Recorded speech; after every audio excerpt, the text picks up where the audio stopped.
Today we are going to start with chapter number 8, resources, human, water and minerals resources. ठीक है, हम human resources के बारे में पढ़ेंगे, water resources और कुछ mineral resources के बारे में. ठीक है, need of resource or resource is something that is useful to us. These resources like water, mineral, soil, forest, air, sunlight are found in their natural form. We cannot use them as they are. We need to process them before using. These resources are processed by human being. Therefore, human being is the most important resource who make all the natural resource useful. जो human beings होते हैं वो अपने आप में बहुत ही ज़्यादा important resource होते हैं, क्योंकि वो जो आपके natural resources होते हैं या mineral resources होते हैं उनको useful बना. Now, mineral resources. Mother Earth has treasured many things in her lap for us. Some useful things that we get by digging the earth is called minerals. आपने देखा है मिनरल्स हम क्या करते हैं, जब डिगिंग करते हैं अर्थ में तो हमें क्या मिलता है, मिनरल्स मिलते हैं. They are the results of years of natural process. We dig into the earth to extract them. The place where we dig is known as mine.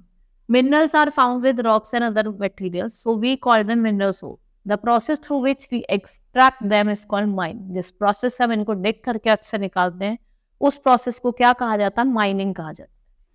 There are two types of minerals. अगर हम बात करें minerals दो तरीके के हैं, metallic minerals और non metallic. Metallic minerals कौन से होते हैं, जिसमें मेटल होता है. For example iron, gold, aluminium, copper, ये क्या है आपके metallic mineral. Non metallic minerals क्या होते हैं, जिनके अंदर मेटल नहीं होता. फॉर एग्जाम्पल आपके एल्कोहल हो गया, लाइमस्टोन हो गया, जिप्सम हो गया, ये किसके एग्जाम्पल है, आपके non metallic minerals. Now differentiate between metallic and non metallic. यहाँ पे डिफरेंस दिया है. ठीक है, जो आपका मेटालिक मिनरल्स है वो इग्नियस रॉक में मिलता है और नॉन मेटेरियल का मिलता है आपका sedimentary rock. They shine, they do not shine. और जो मेटालिक मिनरल होते हैं वो हार्ड होते हैं और नॉन मेटालिक कैसे होते हैं, थोड़े सॉफ्ट होते हैं. नाउ पेट्रोलियम और crude oil is found below the earth surface.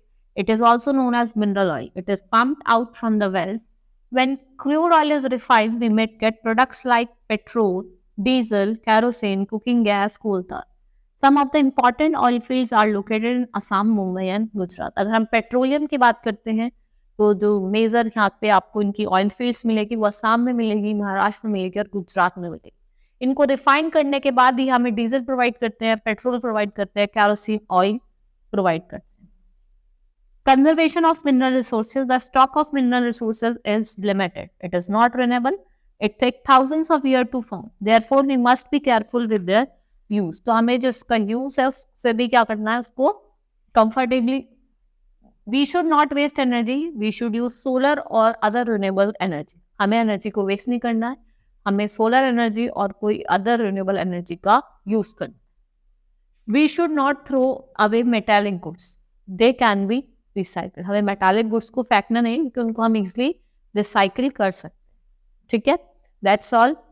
Chapter हमारा कंप्लीट हो गया है.